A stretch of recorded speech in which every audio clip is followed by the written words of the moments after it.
इस सामने वाली लाइट बंद कर दो भाई। लाफ्टर शो है, हॉरर शो थोड़ी। अब थोड़ी बहुत लाइट ऑडियंस में भी दिखाओ जरा। मेरे भाई बैठे हुए, ऐसे करो कि सब लोग देखें। कैसे आप लोग?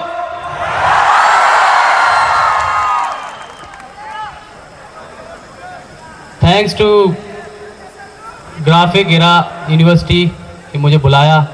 सबसे पहले मैं आप सभी को प्रणाम करता हूं इस मंच से। तुम क्या खींचने आए हो?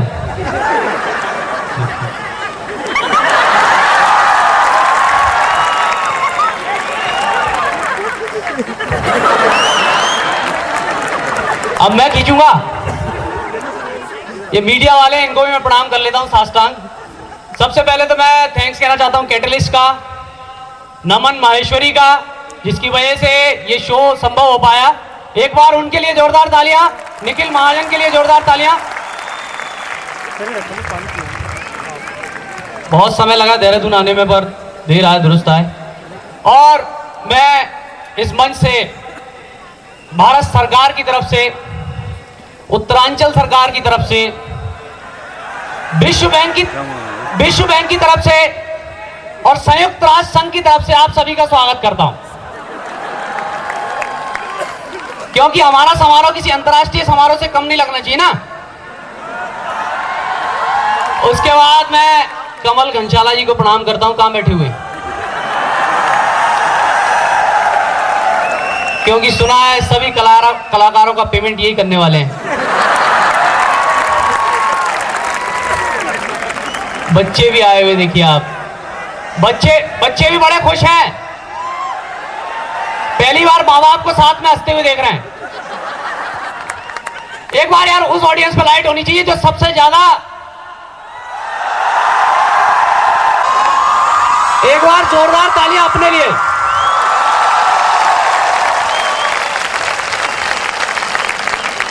और जो लोग खड़े हैं मैं उनसे कहता हूं बैठ जाइए प्लीज, जहां भी जगह मिले बैठ जाइए। क्योंकि आप लोग खड़े रहेंगे तो देखिए क्या होगा, आपको पता है, आपका पैर भारी हो जाएगा। और अगर आपका पैर भारी हो गया तो इतिहास की एक अनहोनी घटना घट जाएगी। हालांकि सीटी मत बजाओ यार। देखो लड़के को देख के लड़का सीटी बजाए, लोग कैरेक्टर पर डाउट करेंगे। अरे तुम गए नहीं अभी तक।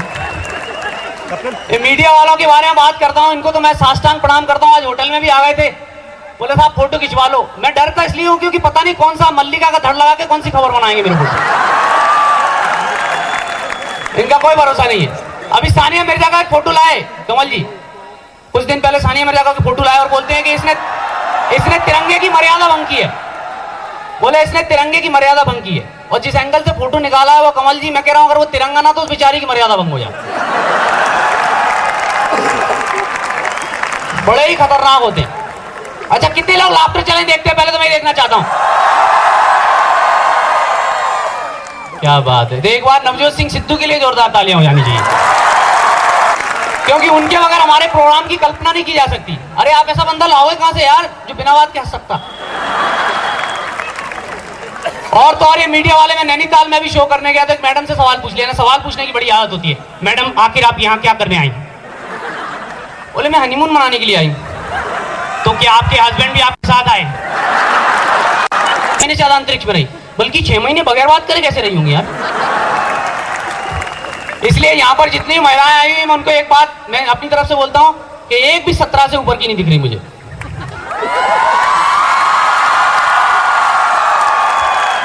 उम्र के मामले में महिलाओं को खुश कर देना चाहिए। एक शो में मैं बैठा हुआ था, मैं पीछे बैठा हुआ था और 2 महिलाएं 60-70 साल की, कमल जी बात कर रही हैं आपस में। देखिए बातचीत जारी है उनकी। 60-70 साल उम्र होगी, थोड़ा ईगो कम कर देना है। और आपस में बातचीत जारी है उनकी। 60 वाली ने 70 वाली से पूछा, बहन जी आपकी उम्र क्या होगी? बोली यही कोई 22 साल। तो ये चक्कर सा आया। इतने में 70 वाली ने 60 वाली से पूछा, बोले आपकी? बोले आपसे 2 साल कम। तो मैं कुर्सी पर से गिरा धड़म। उन्होंने मुझे उठाया, बोले बेटा क्या हो गया? मैंने कहा पैदा होने की प्रैक्टिस कर रहा हूं।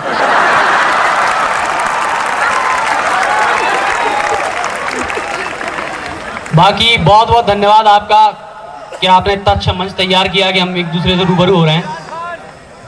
और ये मीडिया वाले अभी तक गए नहीं हैं। नहीं जाओगे, खींच के ही जाओगे साहब। इनको 24 घंटे न्यूज बनानी है। देखिए इनका स्टाइल क्या होता है। आखिर कैसे मरे, क्या हालात थे लश्कर तोयबा का, हाथ तक जैसे मोहम्मद का कितने लोग मारे गए, कितने घायल हुए, प्रशासन की क्या व्यवस्थाएं थी। ऐसा बंदा अपने लिए लड़की देखने जाए तो सोचिए क्या होगा। उसमें कीटाणु भरे हुए हैं न्यूज के। नमस्कार, आप देख रहे हैं ऑपरेशन स्वागरात।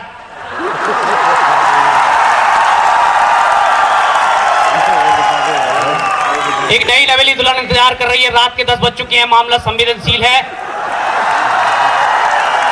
अपनी स्वागरात तो पूछा होता है, कैसा महसूस कर रही हैं आप? बोले भाग जाए, नहीं तो कैमरामैन के साथ ही मनाऊंगी। इस तरफ की ऑडियंस पे भी लाइट डालो यार, कुछ देखें। या पीछे जो लोग खड़े हैं ऐसा लग रहा है गमले रखे हुए हैं। वो पहले शादियां कर लेते हैं, पहले बच्चे कर लेते हैं, बाद में शादियां कर लेते। बहुत दौर अलग था। आज से 10-20 साल पहले हमारे यहाँ भी 10-20 साल पहले अगर कोई लड़की पूछती थी माँ मैं जीन्स पहन लूं, नहीं बेटी लोग क्या कहेंगे। आज 2008 में लड़की पूछती माँ मैं मिनी स्कर्ट पहन लूं, हाँ बेटी कुछ तो पहन ही ले।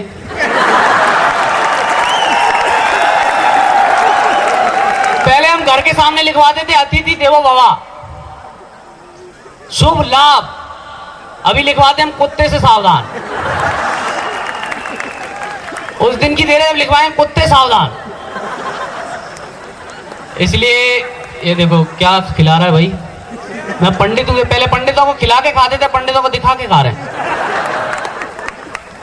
क्या बात है। एक बार हमारे कॉलेज के लिए जोरदार तालियां होनी चाहिए। ग्राफिक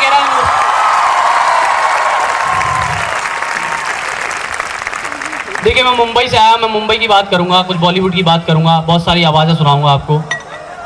मैं आपको एक हकीकत घटना सुनाता हूं अभी, उससे तय हो जाएगा कितने लोग जोरदार ठाका उठाते हैं, कितने लोग उन्हें कोई झिझक नहीं होती कि पास वाला हंस रहा है नहीं हंस रहा है, कोई सोफिस्टिकेशन नहीं है, कितने लोग मजा लेते हैं जिंदगी का।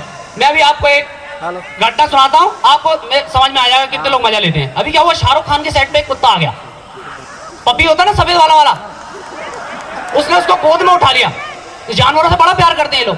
बोले stop shooting, I don't want to shoot anymore, मेरा डॉगी मेरा पपी मैं प्यार करूंगा। अरे शाहरुख जी क्या कर रहे हैं, अरे मेरा डॉगी मैं प्यार करूंगा।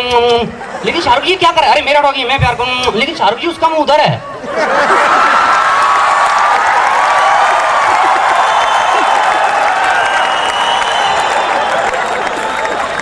कई लोग नहीं ऐसे क्योंकि उनके पास वाला डॉगी है। ठीक है डॉगी से प्यार करो लेकिन सही दिशा देख के करो यार।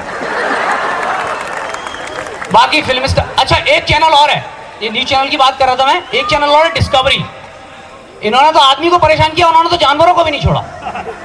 अरे वो क्या कर रहे हैं कहां कर रहे हैं तुम्हें क्या लेना देना है।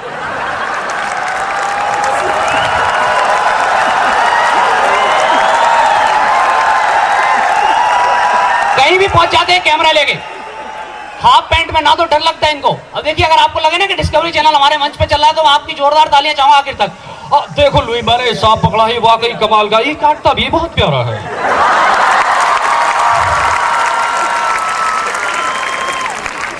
अब मैंने एक फिल्म आई थी शाहरुख खान की डॉन, किसने देखी? ऑब्वियसली देखी होगी, बड़ी हिट फिल्म है। तो मैंने उस फिल्म को देखा शॉपिंग मॉल में, जहां बहुत सारे टीवी चल रहे हैं। अब मैंने कहा थोड़ा डॉन के डायलॉग बड़े अच्छे फेमस है, मैं जरा सुन लेता हूं। मैंने आवाज बढ़ाई, लेकिन डिस्कवरी आ रहा था एक चैनल कहीं पे दूसरे टीवी पे, उसने सत्यानाश कर दिया डॉन का। मजा लेना कैसे, इधर डॉन, मैं हूं डॉन, मैं हूं डॉन। अजीब जानवर है डॉन, इसलिए डॉन है क्योंकि इसके शरीर का तापमान पृथ्वी के तापमान के अनुकूल है। बोले डॉन का इंतजार तो 11 मुल्कों की पुलिस कर रही है, लेकिन ये जानवर अफ्रीका के तटवर्ती इलाकों में पाया जाता है और डॉन को पकड़ना मुश्किल ही नहीं नामुमकिन है। हाँ डायलॉग था कि डॉन को पकड़ना मुश्किल ही नहीं नामुमकिन है, क्योंकि इस मौसम में ना तो ये शिकार पर निकलता है ना ही मादाओं के पीछे भागता है।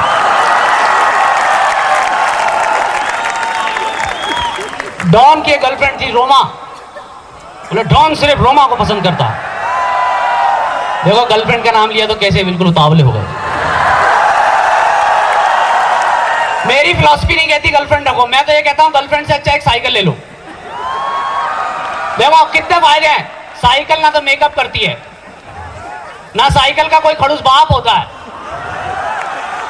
दोस्तों को भी दे सकते हो।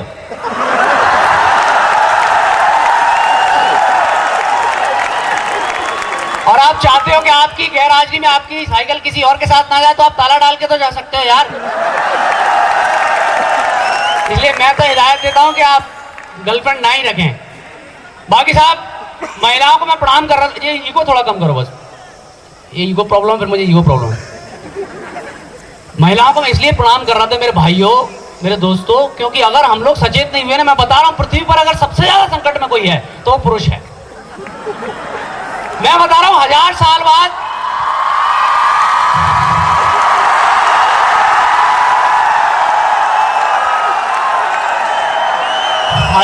हजार साल बाद पुरुष रहेगा ही नहीं अगर इस तरह से चलता रहा तो। देख लो आप, चाहे केंद्र में हो चाहे उत्तर प्रदेश में। कुछ पुलिस वाले आ रहे हैं, कोई गलती हो गई क्या सर? वैसे देहरादून पुलिस बुरी नहीं है, बड़ी ईमानदार है, जो भी देते हैं चुपचाप रख लेती है। भाई पुलिस वालों की सर्विसेज बड़ी परेशानी की होती है, मैं ज्यादा कमेंट ही मारता पुलिस वालों पे। देखिए ना, आईपीएस इंडियन पुलिस सर्विसेज मेरे हिसाब से तो बदल देना चाहिए, इंडियन परेशानी की सर्विसेज। एसपी सबसे ज्यादा परेशान, डीएसपी दूसरा सबसे ज्यादा परेशान, एएसपी अलग से परेशान, और एसएसपी सबके सब परेशान। बैठ जाइए, बैठ जाइए। भाभी ये बच्चा आपका है? इतनी रात रात को जगता हो तो कैसे काम चलता हो? अरे मतलब सुबह स्कूल कैसे जाता होगा यार? जब आप गलत समझ रहे हो। नहीं, मैं समझ रहा हूँ कि आप समझ रहे हो। महिलाओं के बारे में बात कर रहा था, 1000 साल बाद हमारा अस्तित्व ही खत्म हो जाएगा। हमारे बारे में तो क्लासेस में पढ़ाया जाएगा, केवल महिलाएं बचेंगी 1000 साल बाद। कमल जी, पढ़ाया जाएगा लड़कियों को, महिलाएं बची हैं पूरे पृथ्वी पे, पढ़ाया जाएगा। बताओ बेटी, तुम पुरुष के बारे में क्या जानती हो? मैडम, पुरुष एक ऐसा जानवर था जो हमारे जैसी दिखता था, हम पर हिंसा करता था और समय रहते अपनी हरकतों की वजह से पृथ्वी पर से विलुप्त हो गया।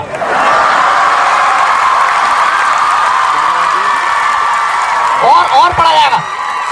बताओ बेटी, वो हमें किन किन गंदे नामों से पुकारता था?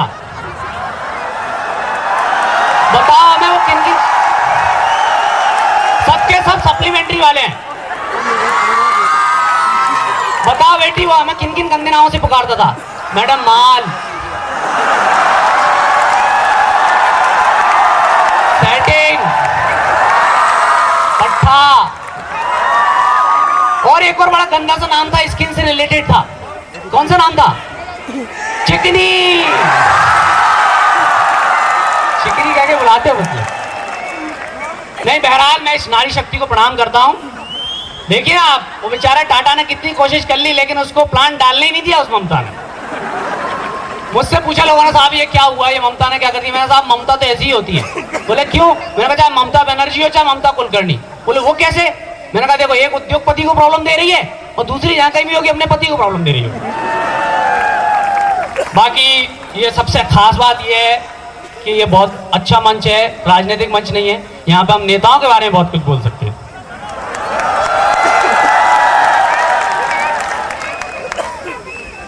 नेताओं के बारे में मैंने एक जगह कहीं एक मंच पे खड़े होकर बोला, सिर्फ इतना ही बोला, मैंने कहा देश के नेता भ्रष्ट हैं। पीछे से डंडा पड़ा मेरे को, धू, क्यों भाई क्या कह रहा? मैंने कहा, मैंने तो ये बोला देश के नेता भ्रष्ट है। किस देश के भ्रष्ट है थोड़ी बोला। बोले जैसे हमें पता नहीं है किस देश के भ्रष्ट है। नेताओं के ऊपर तो मैं एक पहाड़ा सुनाता हूं आपको। पहाड़ा पढ़ा होगा आपने बचपन में, 2 एकम 2 2 दूनी 4।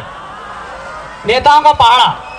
नेता एकम नेता, नेता दूनी भाषण, नेता तिया फूल माला, नेता चौका उद्घाटन, नेता पंजे लंबी कार, नेता छक्का भ्रष्टाचार, नेता सत्य खादी, नेता अट्ठे बर्बादी, और नेता नाम जनता की झूठी आस, नेता दाई सत्यानाश।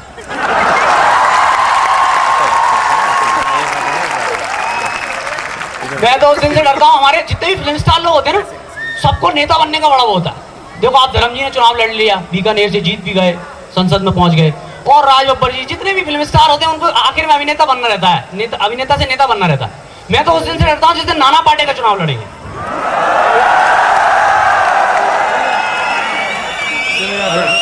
आप सोचिए कमल जी, अगर नाना पाटेकर ने चुनाव लड़ लिया तो क्या होगा?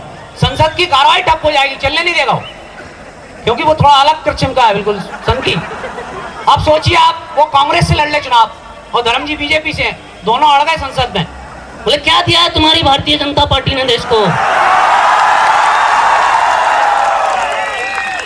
क्या दिया है तुम्हारी भारतीय जनता पार्टी ने देश को। बोले तुम्हारी कांग्रेस ने क्या दिया है, और क्या दिया है तुम्हारी सोनिया जी ने, 2 बच्चे ही तो दान किए हैं देश को। क्या दिया है तुम्हारी सोनिया जी ने, 2 बच्चे ही तो दान किए हैं देश को। बोले तुम्हारे अटल जी से तो वो भी दान नहीं हुए।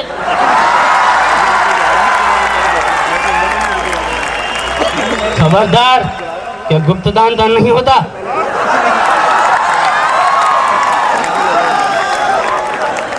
कमल जी जिस प्रकार से हंस रहा है, लगता है गुप्त दान में बड़ी गहरी आस्था है।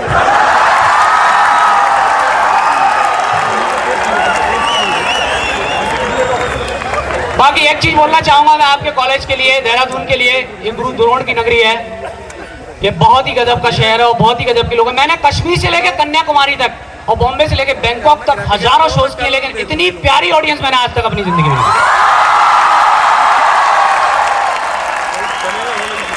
ऐसा मैं हर शो में बोलता हूँ।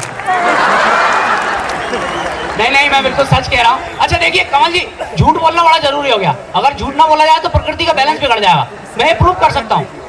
देखिए कोई भी लेडी, कोई भी वाइफ जब सजते हुए बोलती है अपने हस्बैंड को, डार्लिंग में कैसी लग रही, तो बंदा बोलता है ऐश्वर्या लग रही है। मन मार के बोलता है, अंदर कितने दर्द है उसके।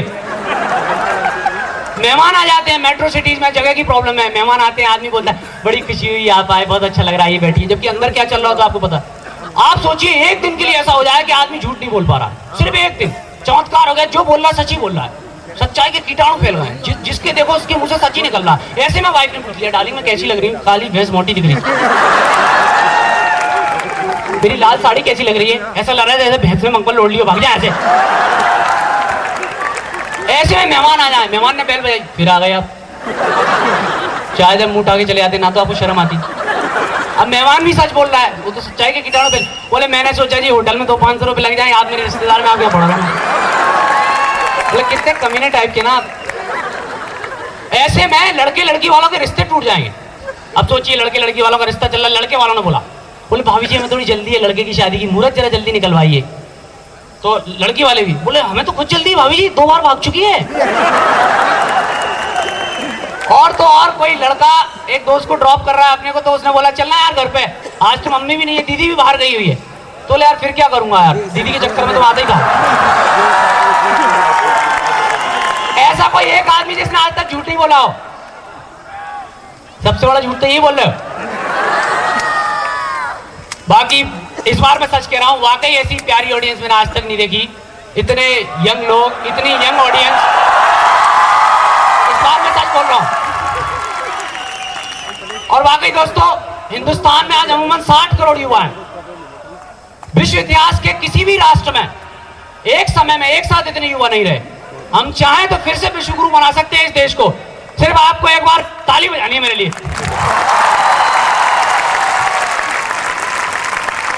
मीडिया वाले अभी भी खड़े हुए हैं, मैं इनको कितनी बार प्रणाम करूंगा, मेरे को समझ में नहीं आता। कोई मर जाए तो वहां भी पहुंच जाएंगे, आप देख रहे हैं ऑपरेशन राम नाम सत्य है, मुर्दा बड़ा मस्त है। मैं इनको इसलिए खींचता रहता हूं क्योंकि जिस देश के 40 लाख लोग कोसी की बाढ़ में बेघर हो गए हो, जिस देश के संसद में नोटों के बंडल दिखाई जा रहे हो, जिस देश में कुपोषण से 50 बच्चे रोज मर रहे हो, वहां ये आधे घंटे राखी सावंत की क्लिपिंग चलाते। इनकी नैतिक जिम्मेदारी बनती है, सितारों के छींकने मात्र से देश भर में शीतलहर पैदा कर देते हैं। इसलिए मैं इनसे गुजारिश करता हूं इस मंच से कि अपनी जिम्मेदारी को समझ के कुछ हमारे ग्राफिक एरा यूनिवर्सिटी को हाईलाइट करें।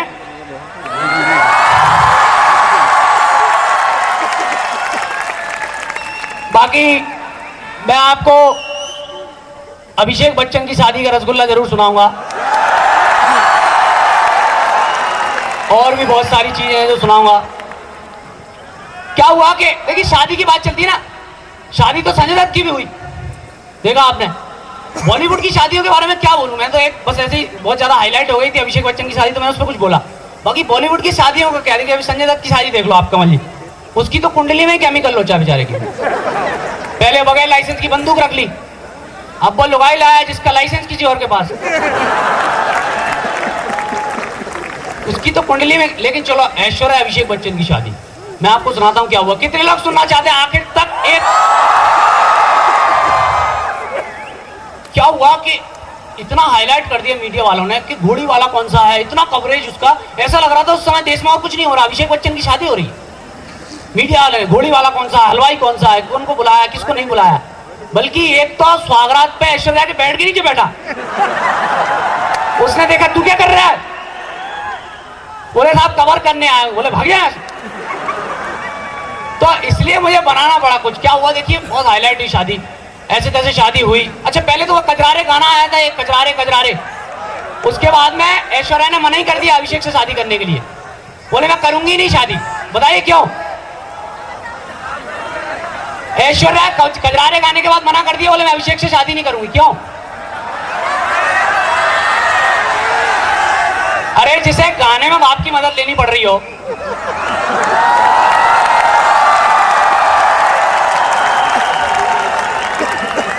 बहरहाल में सुना